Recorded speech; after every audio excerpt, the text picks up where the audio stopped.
Allez, on se retrouve avec les gagnants de ce premier tour, la première rotation du tableau masculin sur ce cours central. Timéo Fonteny et Johan Borona qui sont venus à bout de Julien Serin et d'Albert Trias. Je vais commencer par Timéo. L'année dernière, tu avais déjà battu Julien Serin ici, deuxième victoire ici. Comment tu te sens après ce match ?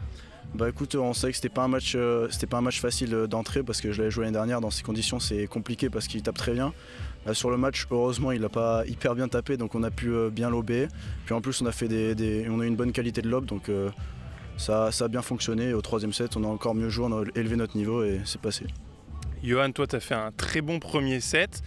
C'est toi qui étais en haut des stats dans ce premier set. C'était quoi la tactique un petit peu à mettre en place? On a vu Yannick Morel avec vous sur le banc. On savait que les deux ils tapent plutôt très bien, c'est une force chez eux. Jus il tape très bien sur lob tendu et haut, et pour le coup on s'est dit quand même on va essayer de lober 2-3 fois très haut dès le début de match, et il en a boisé 2, et ce qui a fait qu'après je pense qu'il a été un peu moins en confiance, il a arrêté de taper ou j'ai pu le contrer. Et je pense que ça a changé pas mal de choses sur le match entier, parce que après pendant le match sur les lobes hauts, Albert il est venu, sauf qu'il tapait un peu moins bien, ou des fois il poussait, Timéo il a pu intercepter. Donc je pense que ça nous a créé pas mal de choses, et après on a vu que Albert tapait un peu moins bien sur le lobe tendu. Donc on avait d'un côté, quand on était avec le vent, on se disait on va lober très haut parce que les deux ils peuvent pas trop taper, et on a vu que sur lobe tendu, Albert il avait du mal à la sortir, elle allait vite mais il avait du mal à la sortir. Et puis il était un petit peu agacé, des points qui ont été litigieux entre vous deux notamment, un petit peu de tension. Toi t'aimes ça? Ouais, au final on s'est rendu, il y en a un on l'a pris nous et ils l'ont pris eux. Ça fait un partout quoi. Exactement. Je pense aussi à l'arrivée de Benjamin Tison il y a maintenant quelques semaines à My Center. Qu'est-ce que ça change pour vous justement d'avoir Benjamin dans l'équipe maintenant? Bah écoute, ça apporte un peu de renouveau parce qu'on avait Yann pour l'instant. Du coup on a Yann en début de semaine et Ben en fin de semaine, donc voilà.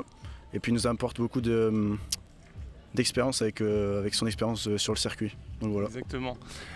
C'est quoi pour vous la suite là? Donc il y aura un deuxième tour demain qui sera sûrement face à Pablo Liro et Juan Cruz Beluati.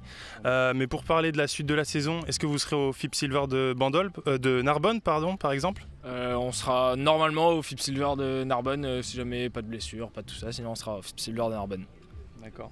Est-ce que tu as une question en plus, Francky? Oui, on pose la question là dans le chat au niveau du look, qu'est-ce qui se passe? Il y a eu un pari perdu ou... Alors, petite question au niveau du look, c'est le chat, c'est pas nous. Hein. Moi j'ai vraiment une question. Qu'est-ce qui a enlevé ma moustache ou son bouc? Parce que moi on me dit souvent son bouc, mais après je veux les résultats dans le chat. Donnez votre avis justement dans le chat. On mettra un sondage sur Padel Mag. En tout cas, la qualification de Timéo Fonteny et de Johan Borona, on les retrouvera peut-être demain sur le central.